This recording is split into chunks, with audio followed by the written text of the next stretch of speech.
Welcome back to the YouTube home for BamaOnLine.com. Travis Reier, senior analyst for BOL on a Tuesday, an early Tuesday morning by BOL standards, on what should be a great Tuesday here in the Southeast. Again, joined by, we needed to check back in with these guys. Been so much recruiting coverage, so recruiting centric, and understandably so. It's been really, in a lot of ways, I'll talk with Charlie and Jimmy about this in a second. Unprecedented is the word that comes to mind when you think about this latest stretch, not just with Alabama, but how the recruiting calendar has changed and all those things. But wanted to get more team specific with our guys right here on the channel. Charlie Potter right there, senior team reporter for BOL, and then team expert down there in the center square, Mr. Jimmy Stein. Guys, I got to check back in first and foremost. We haven't been together in a while now. Charlie, I know you did the Lewis and Clark type of expedition, right, out west. Is that kind of what you did here in the last couple of weeks? Yeah, the wife and I went out to Washington and Oregon. It was a great trip. First of all, the weather was fantastic. I think we had maybe half a day where it got above 65. Oof. So when we came back, we landed in Atlanta after midnight, and we got off the plane. We're like, oh, we're back. You could feel the humidity. On the jetway, that warm embrace. Exactly.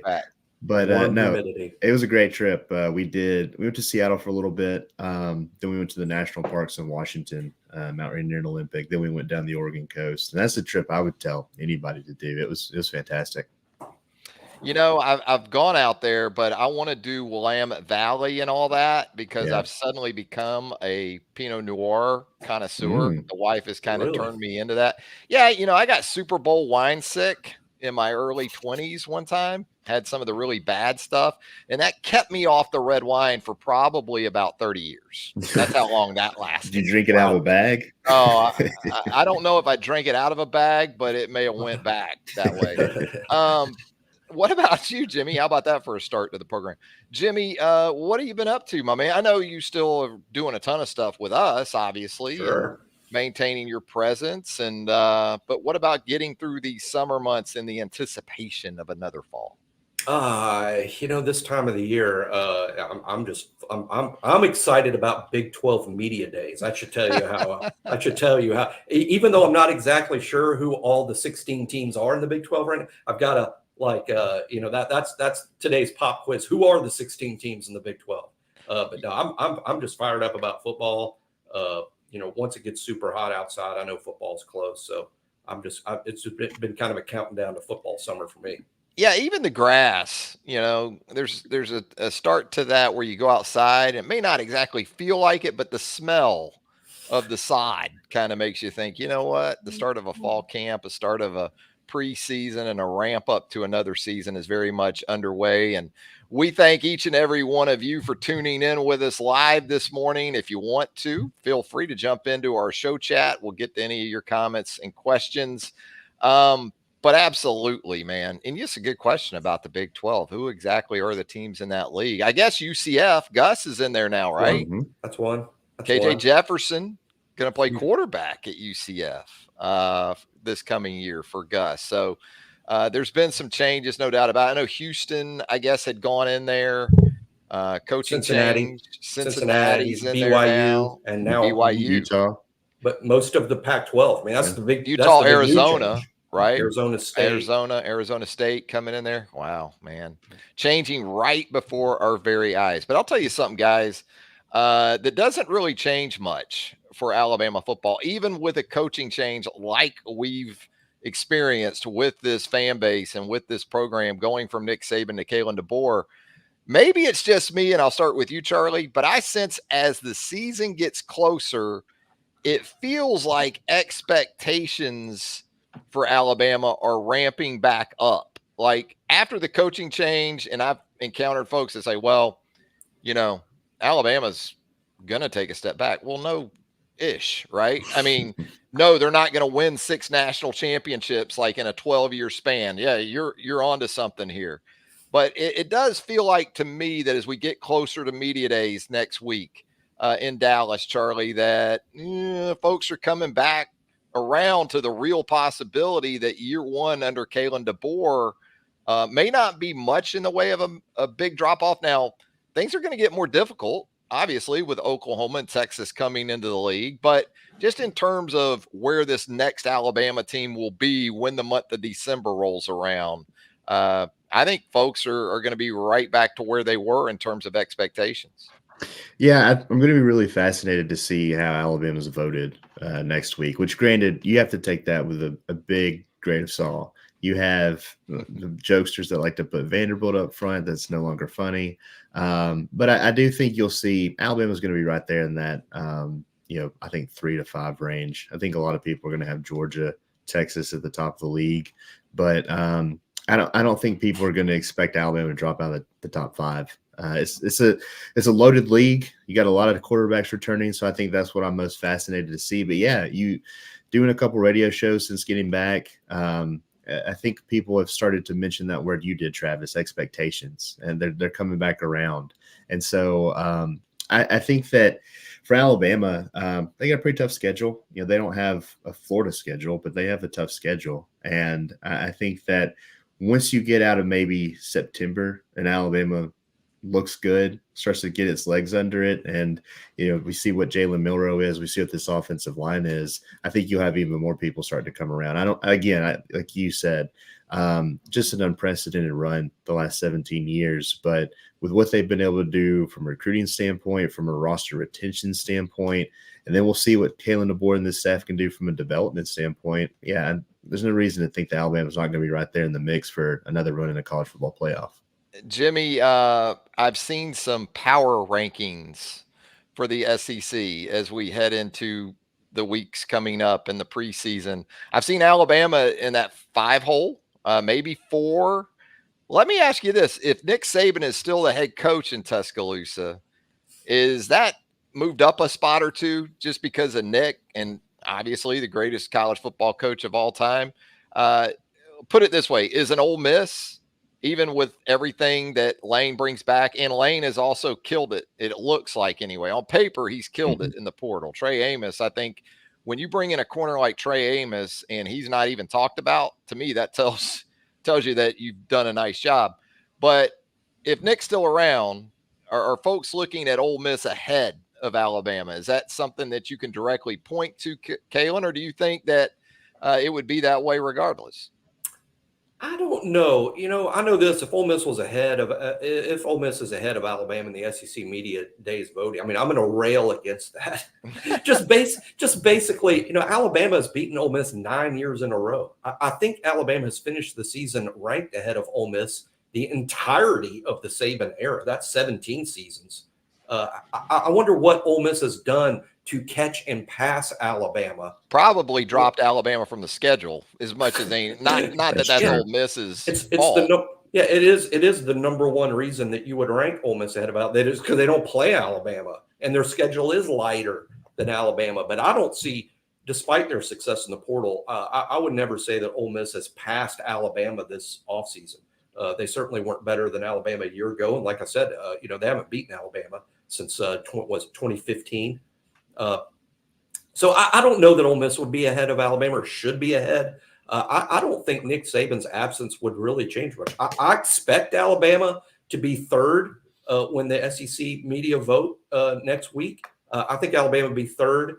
I think Alabama would have been third had Saban stayed. Personally, I think they'd still be behind Georgia and Texas perception-wise.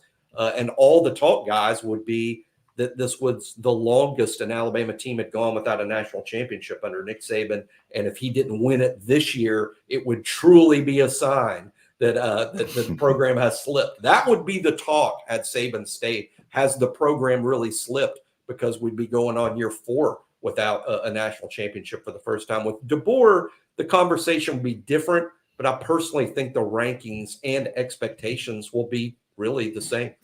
Yeah, boy, Nick, he left some of the pontificators and opinion makers a little bit salty by dipping out like he did, because they can't ask that question that you outlined, Jimmy. And also from the Georgia perspective, left before the Dogs could get another shot at him after crushing so many hopes. And of course, Georgia got the win over Alabama and Indianapolis. But, it is interesting. I agree. I think Alabama will be third. Charlie, get your thoughts on this. I think it'll be Georgia, Texas, Alabama, which is interesting because, again, Georgia has to go to Tuscaloosa.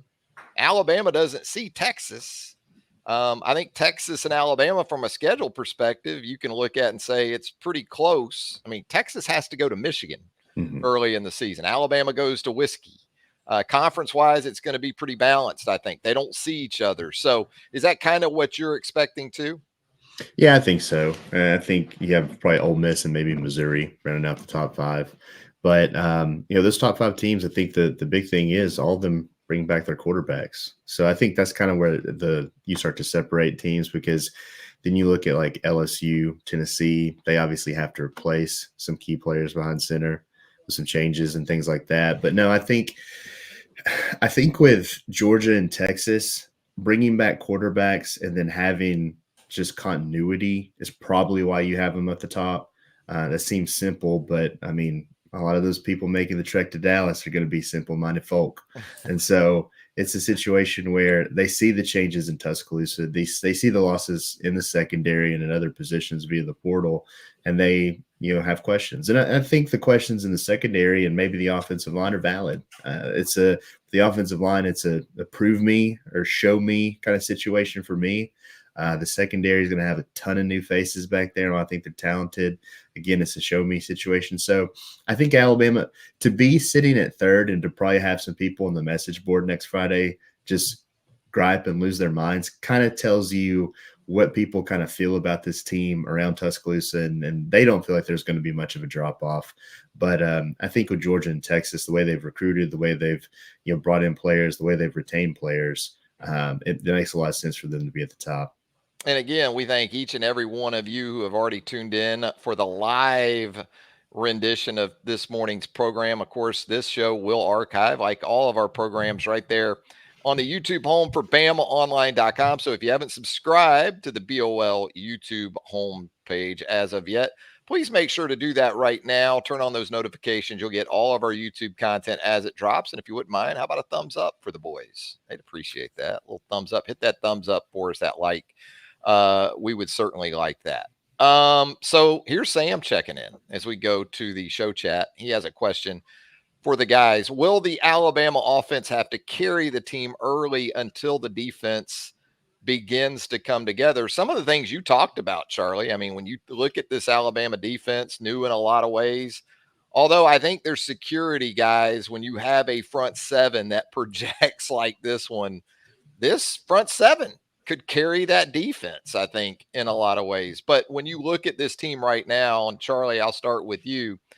Are you thinking it's more tilted towards the offense when Western Kentucky comes to Tuscaloosa in late August? Or do you think by that point, with a fall camp under its belt and time to meld so many of these talented pieces together on the back end, that, and the changes and the additions that have even been made in special teams, this could be a really balanced football team maybe?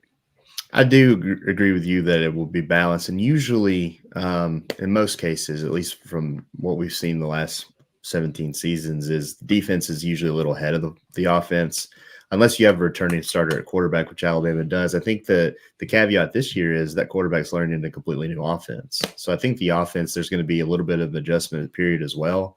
But you do return quite a bit on that side of the ball. You're going to have some new receivers out there. You're going to have some new running backs.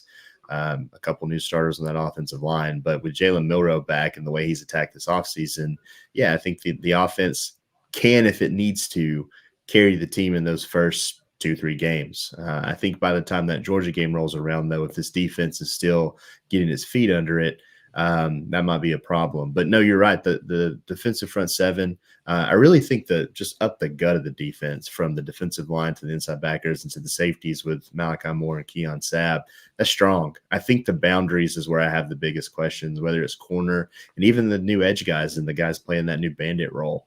I'm fascinated to see what that's going to look like. But they have a couple games to get ready for Power 5 football. And I do think that, again, it could be a situation where the offense is maybe a little ahead of the defense from just a different standpoint from the last few seasons. But I like what you said, whether even you include special teams with what they have back from a specialist standpoint.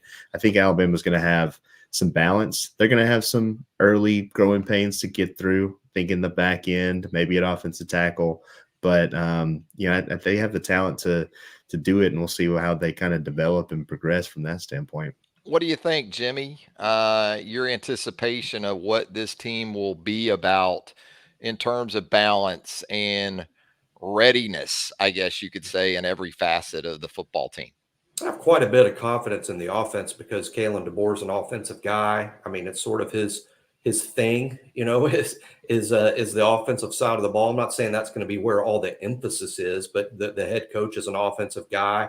Jalen Milroe returns. There's a lot of talent in the running back room. I think that's something Alabama will hang its hat on early. Is Jam Miller and Justice Haynes in the run game. I think that's something they can do that's sort of simple and something they feel they can probably do well. I think 4 of the 5 offensive linemen are to some extent all-star candidates, and Tyler Booker and Parker Brailsford, along with Jaden Roberts and maybe Caden Proctor making a big jump in year 2. I think running the ball in offense is sort of what Alabama can do well early, and then we'll see where the defense is. I think there's a lot of good pieces on defense, and I'm not so sure the offense is ahead of the defense or defense ahead of the offense. I just think there's certain strengths they can play too early. Like you guys have pointed out, the front 7 on defense looks really good to me. A lot of experience there, and again, running the ball. But Kalen DeBoer has such experience at building a pass game, and what he did with Michael Penix a year ago, now inheriting Jalen Milroe. I think early on, guys, against Western Kentucky and South Florida, I can see a lot of excitement building about how good this team might look early with the experience coming back, with the explosiveness of quarterback playing Western Kentucky and South Florida. But then there's that road game at Wisconsin. I think that's when reality will set in a little bit, in the sense that, hey, it's not going to be easy to win these big games. Yeah, what's the thing on X where folks will just say, F it, here's so-and-so's highlights or something like that?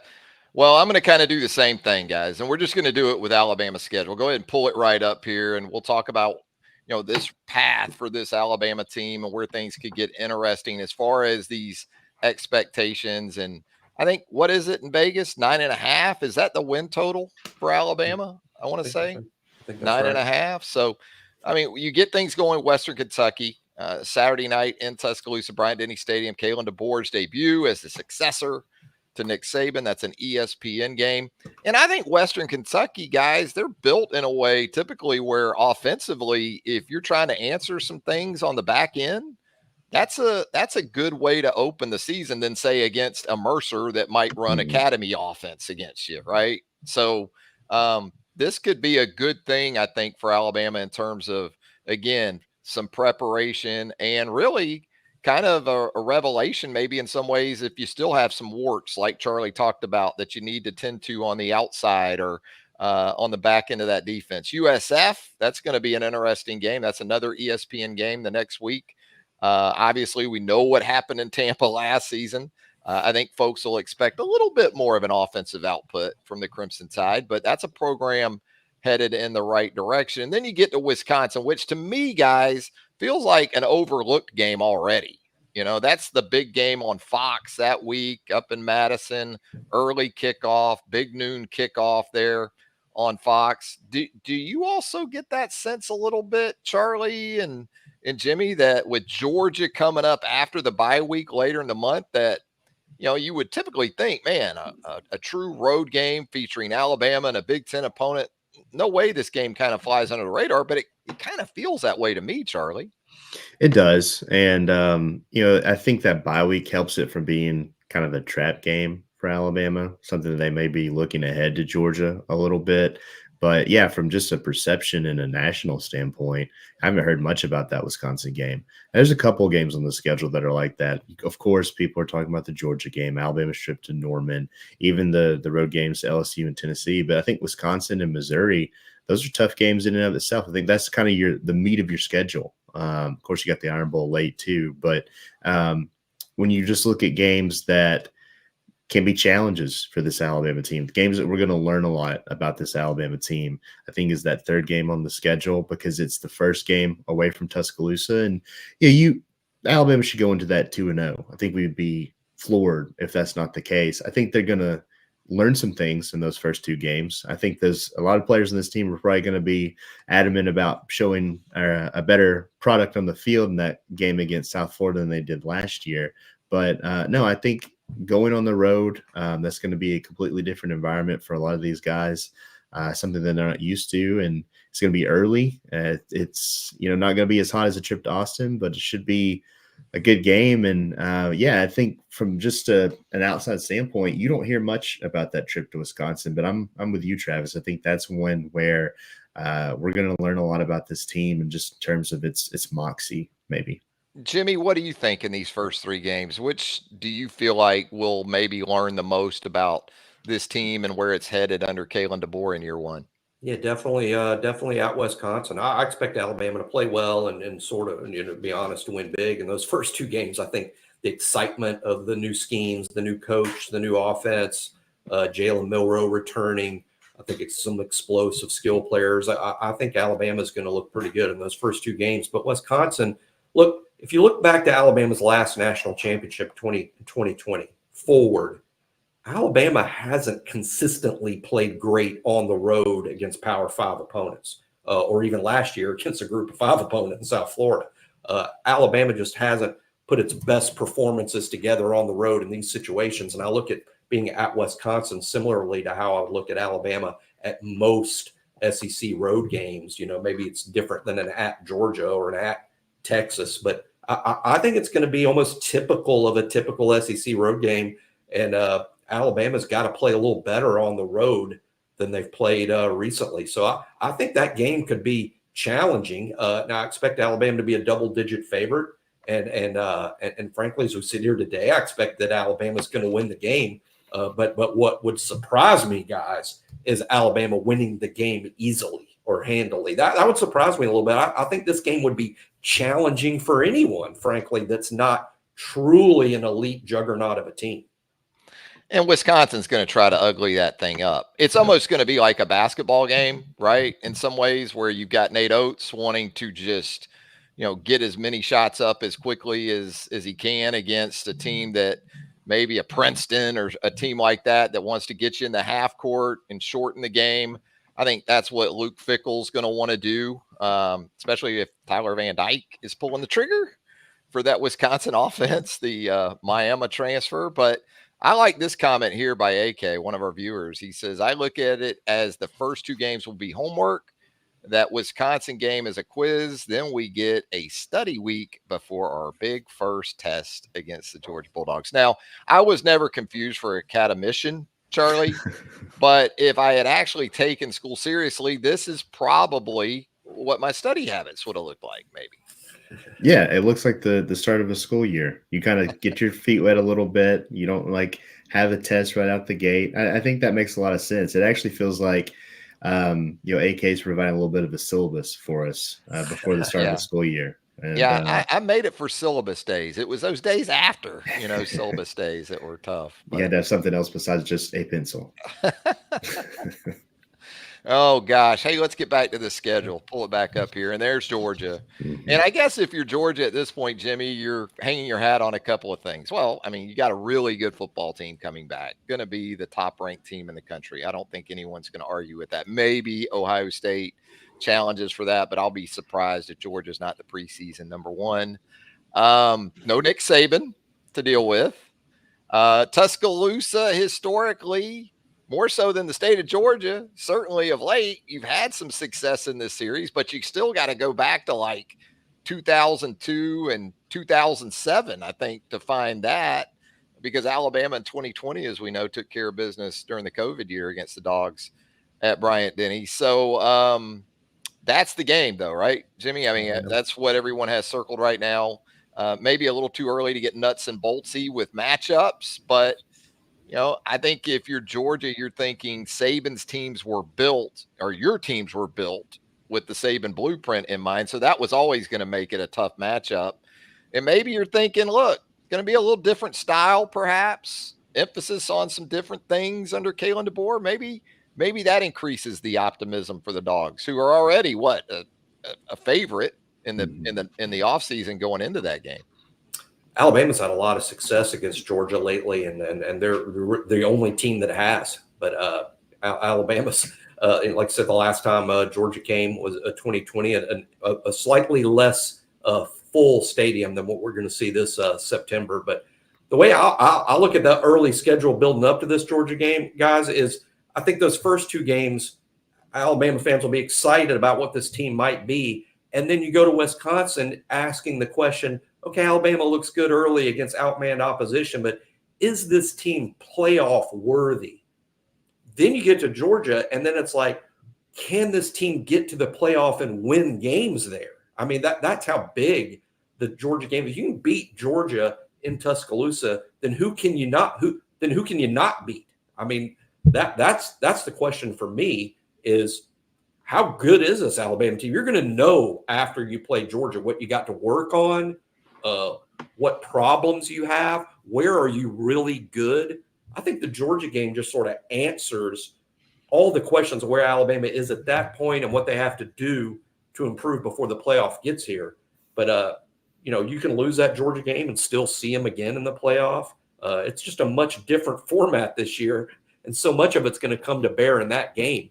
But that's it for me.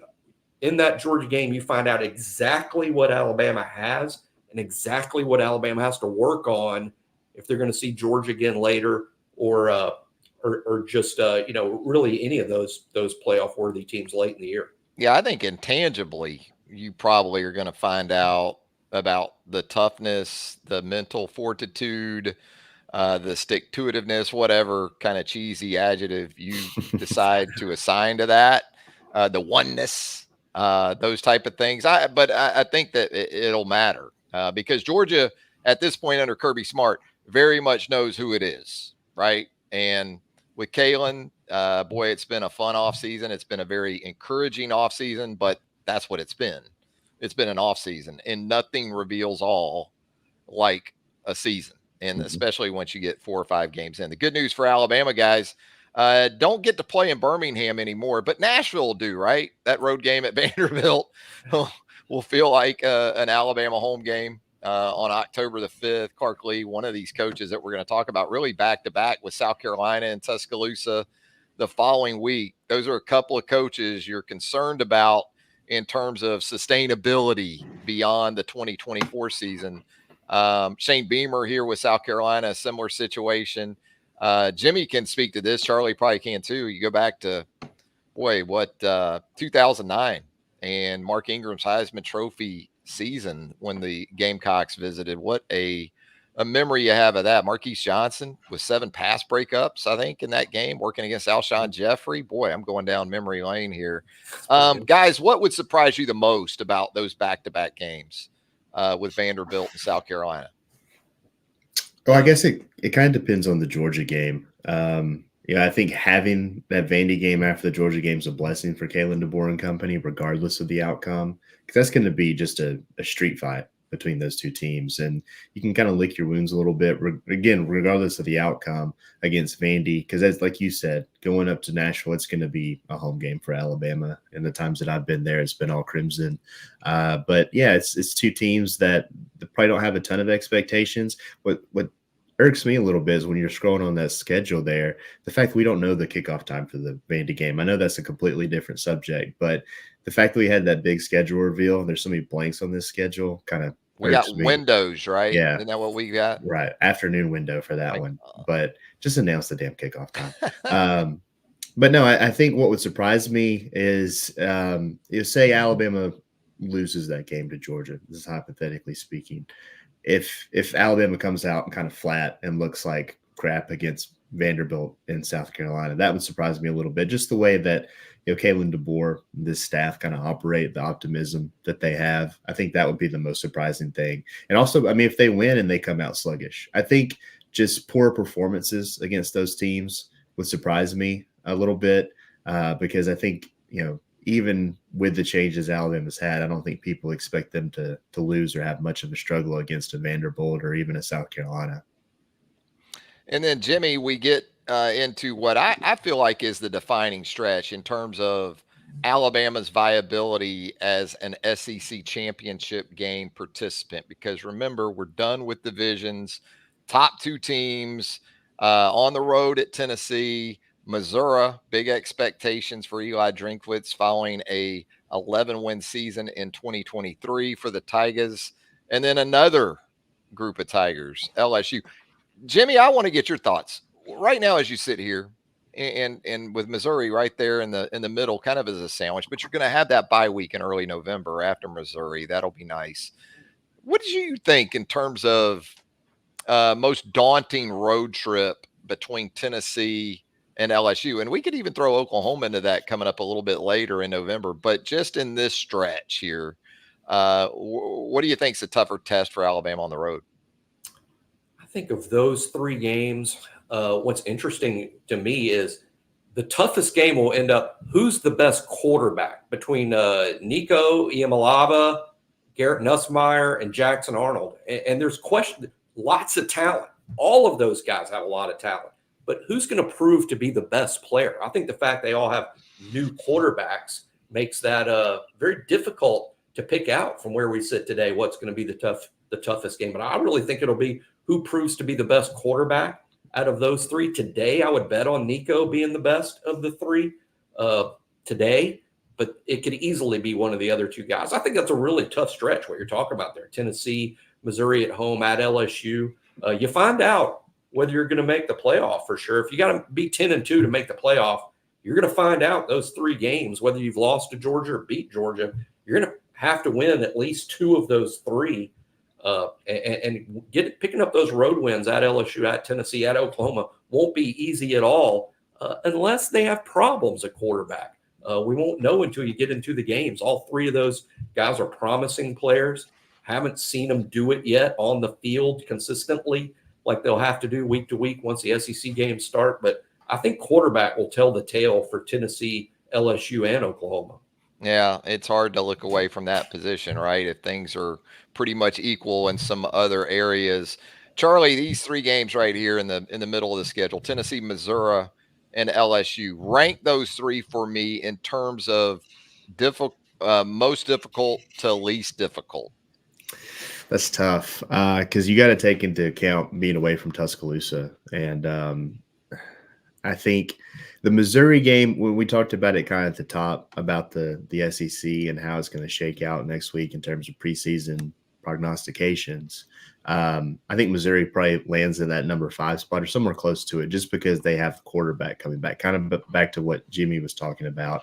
And I know it's at home, but again, that's a game I think is getting overlooked a little bit, at least from an outside perspective. I think that's going to be kind of tough. It's going to be a tough ball game for Alabama because Missouri played some good ball last year. For me, when it comes to Tennessee and LSU, both have new quarterbacks. LSU has to replace a ton on the offensive side of the ball, and they just weren't very good defensively last year. So I think Tennessee would come next, and then LSU. But again, like you look at just a couple of years ago, I mean, Alabama goes on the road and loses those games. So I think Knoxville, it probably won't be like it was 2 years ago, full tilt, just ready to erupt, but it's going to be ready for Alabama to roll in without Nick Saban. LSU is going to be just overjoyed not to see him unless it's, I think LSU fans would be even pissed if College Game Day comes to Baton Rouge for that game. Just to be fully rid of him. But no, I think for me, that Missouri game is it's one of the most underrated games on Alabama's schedule. And then I think I'd probably go Tennessee, LSU, just because of what we saw last year and then what's coming back or lack thereof. That's what I love about this time of the year. I think you could ask 5 different people about this stretch and probably get 5 different orders. Yeah, it feels wrong putting LSU at the 3rd spot. But I get it. Does. Yeah, I get it. I mean, Missouri feels like they're more together, right? Mm-hmm. After last season, Brady Cook back at quarterback, Luther Burden at 3rd. Wide receiver is just a hell of a player. Yeah. The thing I worry about with Missouri is changeover on the defensive staff and the defense in general. I don't think their defense really last year got enough credit for what they were able to accomplish. And so they're going to have to prove some things over there. I think still LSU, you hit on it, Charlie, about the defense, and there's still a little bit of ways on that side of the ball, but they stole basically Missouri's defense coordinator. So I like that move for them, and they get Bo Davis back are in there as their defensive line coach. So they're going to be far better coached this year. And then I think Nussmeier is going to light it up, especially with some of those wide receivers they got coming, like Kyron Lacey, and that offensive line for LSU. And just looking at it in terms of how teams will match up with Alabama, I think about Alabama's defensive front. I think LSU's offensive line will be able to hang in there pretty good. For me, it would probably still be the road games, probably LSU, Tennessee, Missouri third. But it's close. Like I said, I think you could ask 5 different people, get really 5 different thoughts on that stretch that will be, as we know, very defining for Alabama. You get into November, Mercer in the Southern Conference Saturday matchup. And then Oklahoma in Norman. What about that, Jimmy Stein? It's interesting because games like this, right, for Alabama have been Labor Day weekend type games, right?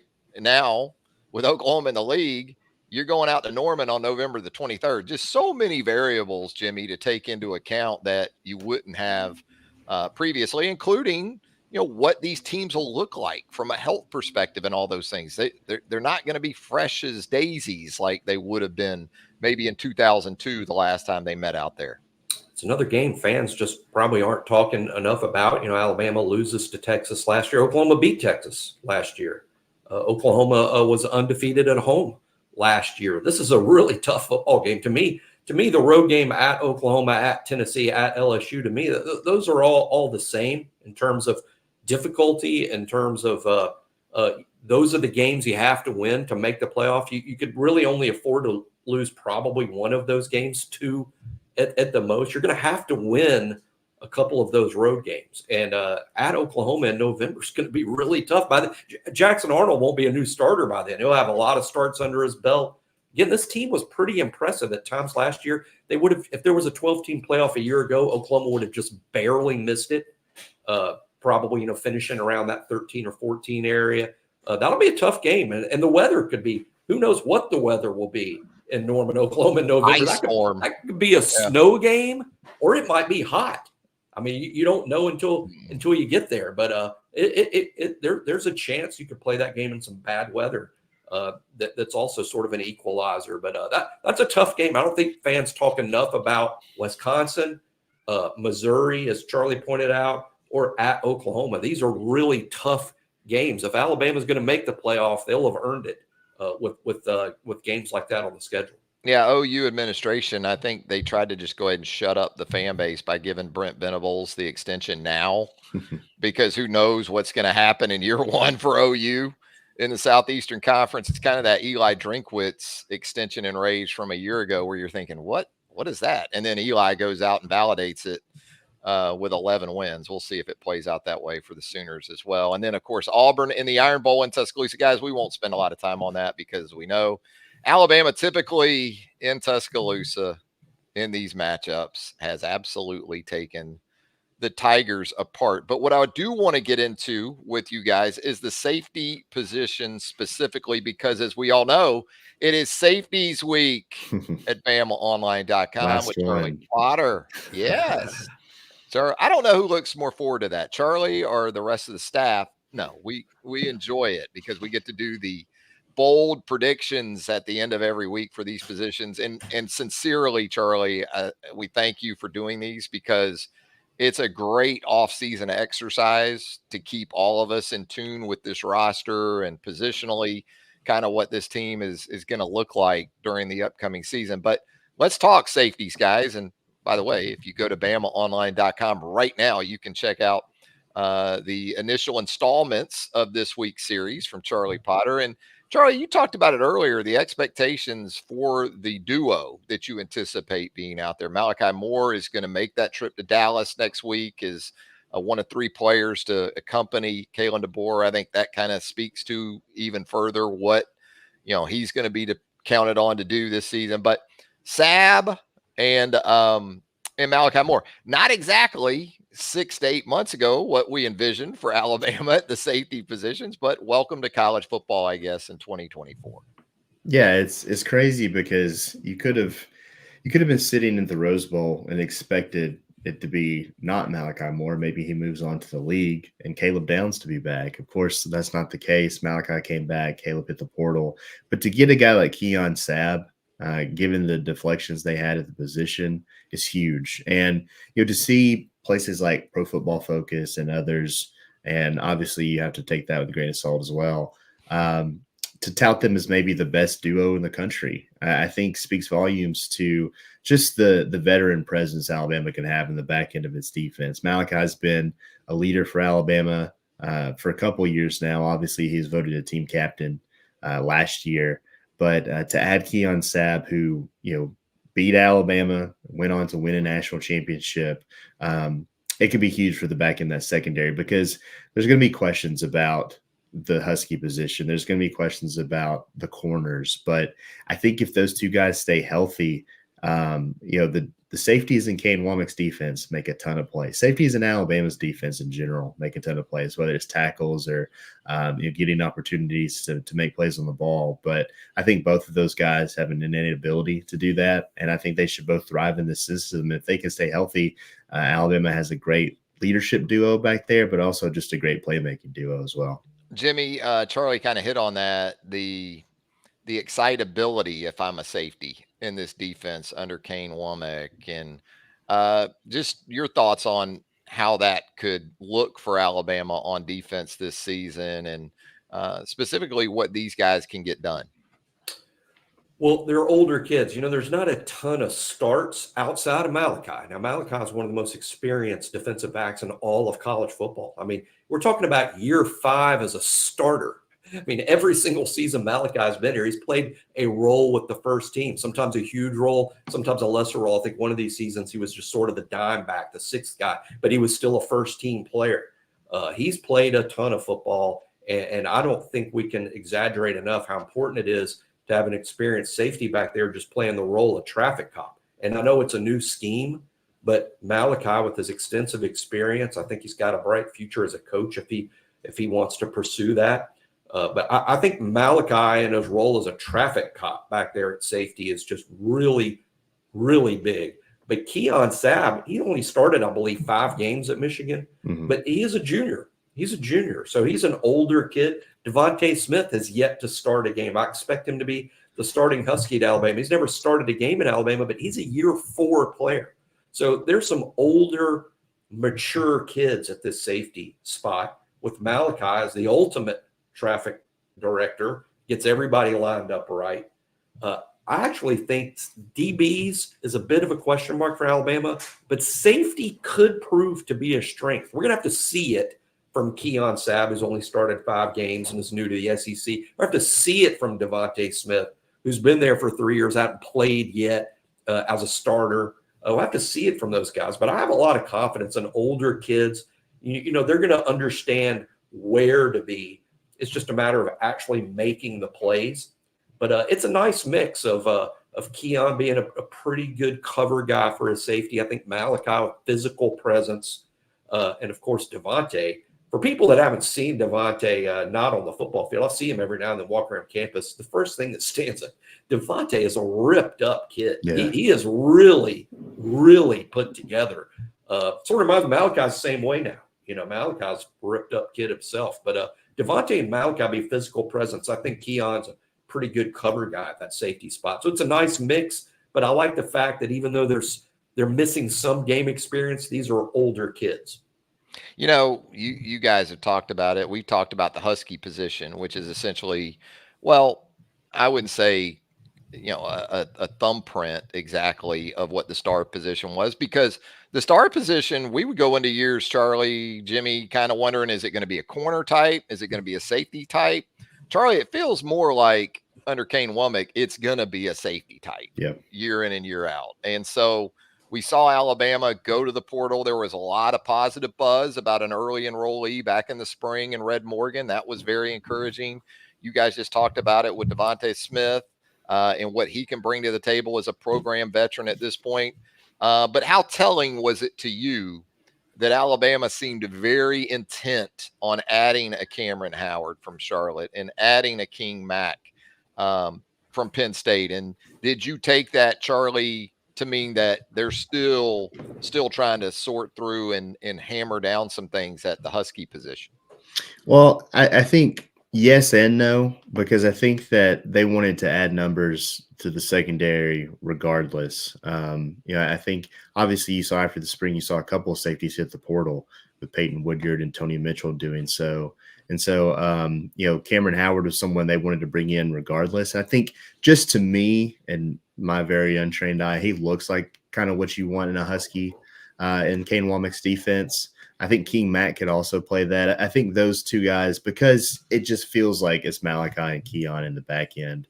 The biggest question then is who's a Husky. And I agree fully with Jimmy that I think that it's going to be Devontae Smith, just because he was a guy that last year in preseason camp was making a move before he got banged up. So I think Devontae's time is now, but it's interesting that they bring in some kind of more proven players with Cam Howard and King Mack. And then, Red Morgan in the spring.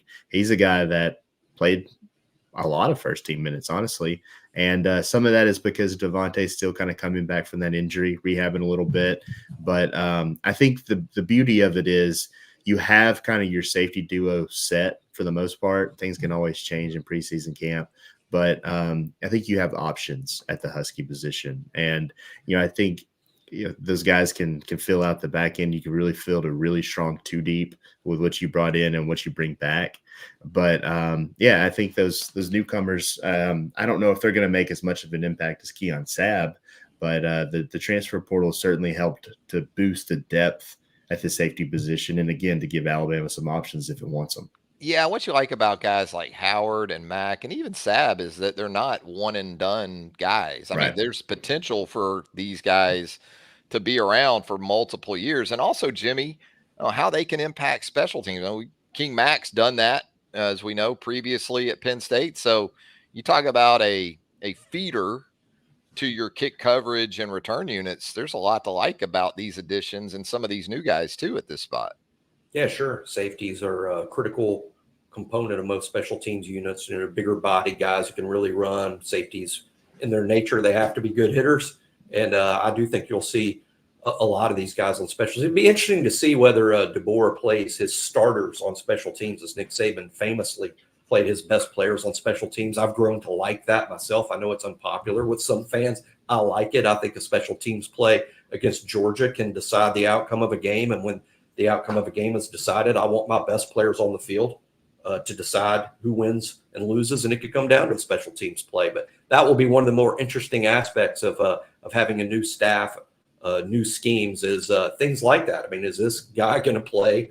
Are we going to see Malachi Moore on special teams? We're going to see Keon Sabb, or is it going to be more the traditional, hey, young players play on special teams to earn a role on the defense? You see some coaches do that, but it is a deep unit of potential contributors.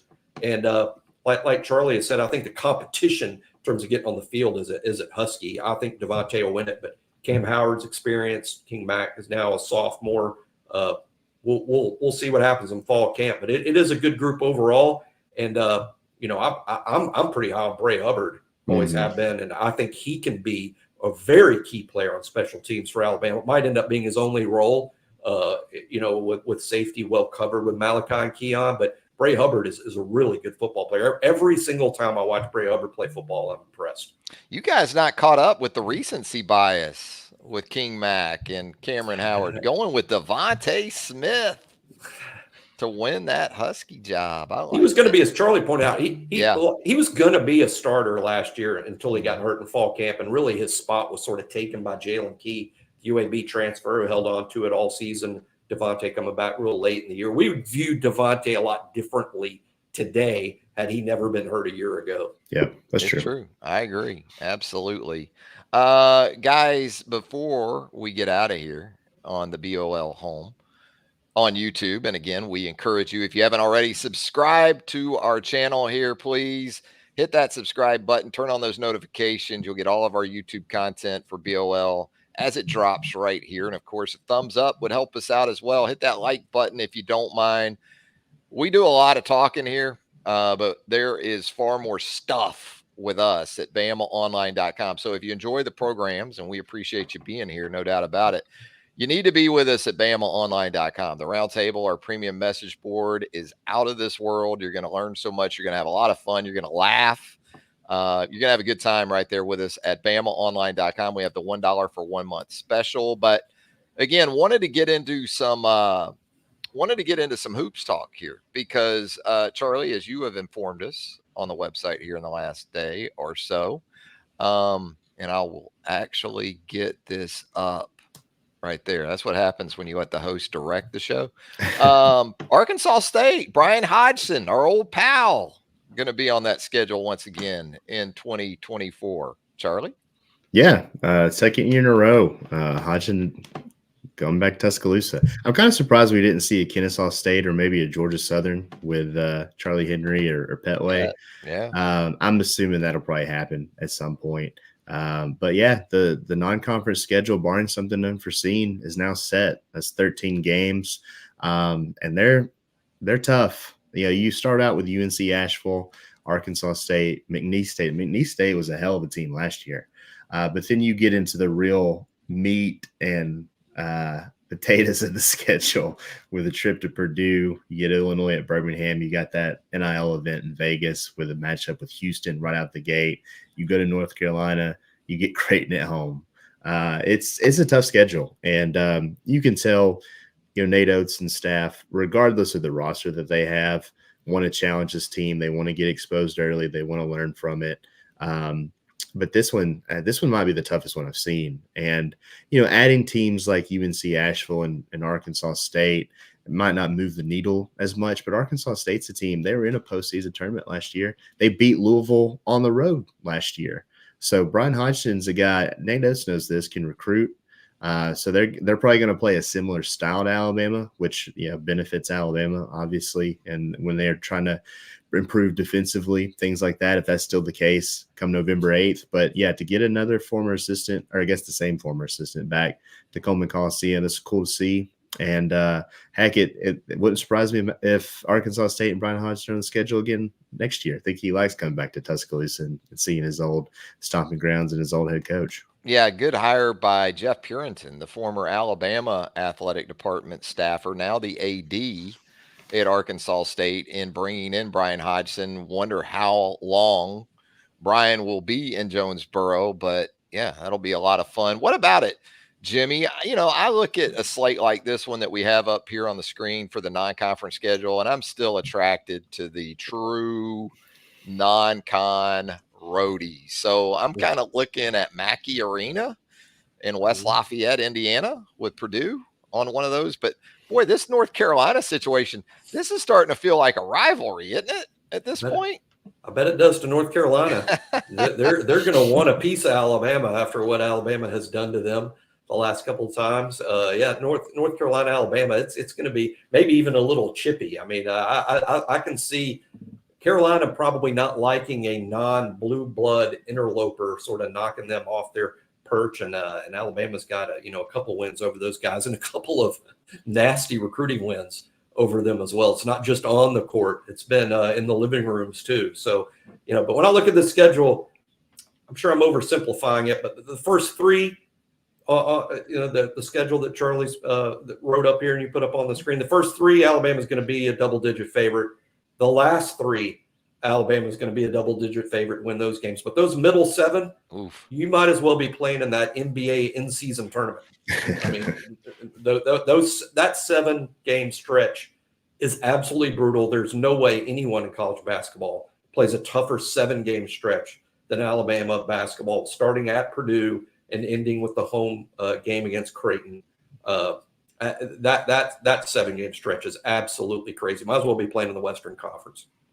And we saw it last season from Nate, and the overriding objective was to be as good as you possibly can be at the right time of the season, which of course is the NCAA tournament. And hard to argue with that approach to this point with Nate. Hard to argue with Nate about anything that he's doing right now at all. Well, guys, as always, appreciate you taking the time. We needed to catch up. This is almost like a little coffee time, like our own little catch-up coffee time here on the YouTube home for BamaOnline.com. Charlie Potter, the veteran of the Alabama beat. Our senior reporter does an outstanding job for us. Same for Jimmy Stein, team expert. We'll do it again sooner, I promise. We got SEC Media Days on the horizon. Try to give you guys a little bit of room to breathe where this stuff's concerned, but guys, it's pretty much here. It is, yeah. I'll say this. I know June was a busy month for recruiting, and people tune in this show to for some reason, see what Tim Watts has to say. I like it. But Travis does a great job as the host of this show. And I know that people tune in. They come to these live shows. They give the thumbs up. But Travis is really the one that fuels this show. He's the engine that makes it run. And I know you always give us praise, but you deserve some too, bud. You do a great job. Are you Venmo still, or are you Zelle? Yeah. I'll text you to you later. All right. And instead of your Twitter up there, just get your Zelle, okay. And I'll just hit you. Okay. Yeah, cash out. No, sincerely, thank you, Charlie. I appreciate that. It's been a blast working with you for over a decade now. And again, Jimmy, I've known forever.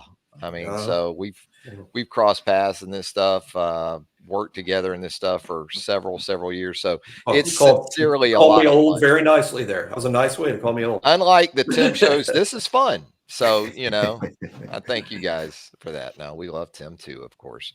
Hey, guys, we'll do it again soon. And so for Charlie Potter and Jimmy Stein, thank you for checking into the YouTube home for BamaOnLine.com. Again, if you haven't subscribed to our YouTube channel, do that right now. Hit the subscribe button. Yeah, one of those.